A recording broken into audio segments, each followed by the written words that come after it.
Hi, and welcome to On the Shelves at ACPL. Today we are talking about horror novels, and I have a group of young adult horror novels that have been released in the last year or two or three that might be great reading for this Halloween. So let's get started. Our first book is The Women in the Walls by Amy Lukavics. Lucy lost her mother at 3. She has lived with her aunt and uncle and her cousin Margaret for many years. When Margaret's mother disappears during a walk in the woods around the house, Lucy and Margaret are both devastated. Margaret seems to sort of lose her mind. She's spending all her time in the attic. She says that she can hear her mother's voice talking to her. Lucy thinks that she has gone insane, but then Lucy starts hearing voices and finds out that perhaps there is a legacy of evil that is hurting all the women in her family. Our next book is Devils Unto Dust by Emma Berquist.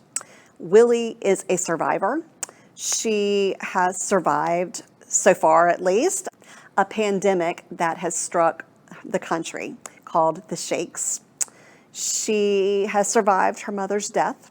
She has survived her father being a gambler and a drunk. All she wants to do is protect herself and protect her younger siblings. But then her dad steals money from one of the town's shake hunters and has run away into the desert.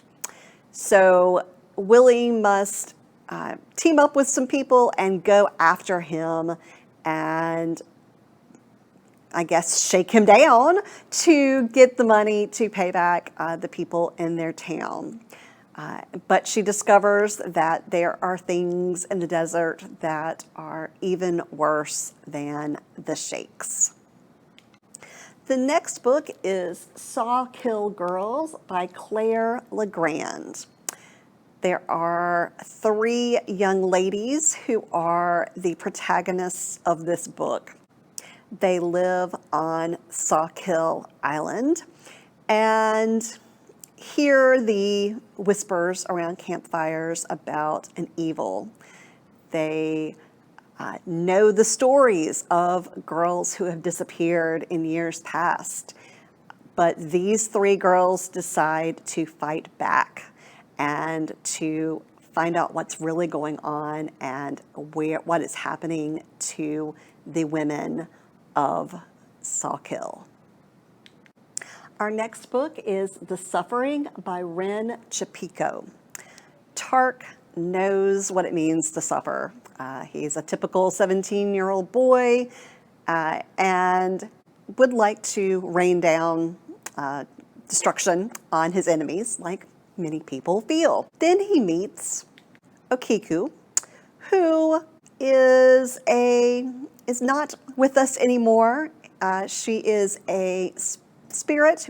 She has come back to be an avenger, to right the wrongs, and through her, Tark finds himself righting some wrongs, going after people who have been cruel, have done some bad things. But he begins to feel a little uneasy about it, especially as they find themselves in the forest in Japan that is called the Suicide Forest. And he begins to question what Akiku's goals really are, and is she really a spirit for good or for evil? And our final horror book for young adults is The Bargaining by Carly Ann West. Penny feels that neither one of her parents want her. They kind of talked about her as this problem. And she is not surprised that she is sent off to live with her stepmother, April, in a house that April is renovating. It is in the woods. It is kind of far away from any other habitation, and it is called Carver House. She also starts to see some strange things and hear some strange things. There are taps on the window. There are handprints on the windows.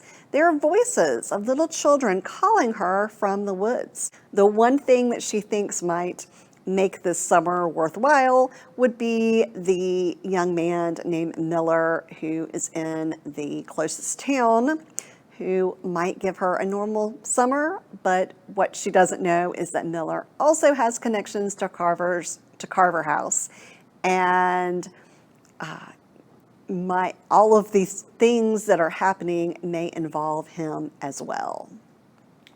So I hope you found a book for yourself or for the young adult in your life who would like a horror book this Halloween. You can put any of these on hold by calling any of our branches or by going to our catalog at alamancelibraries.org. Or you can come in. We are in our grab and go phase, so check our website to find out the hours that we are open. I hope you enjoyed this episode of On the Shelves at ACPL, and I'll see you next time.